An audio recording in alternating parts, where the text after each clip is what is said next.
عشان نقطع الانترنت على اي برنامج هنضطر نعمل بعض الخطوات. على ويندوز 10 هندور على الكنترول بانل، بعدين هندور على ويندوز ديفندر، فاير بعد كده ادفانسد سيتنجز، بعد كده هندور على inbound rules، بعد كده new rule،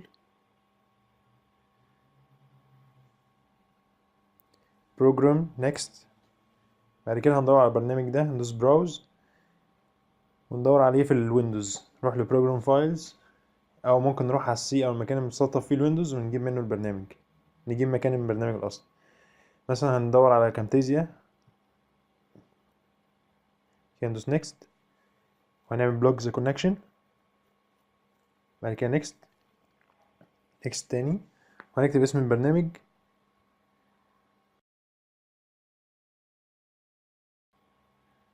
بعد كده فينش. هنبص عليه هنلاقي عليه ان هو محجوب، مبقاش متواصل بالنت تاني. بس كده.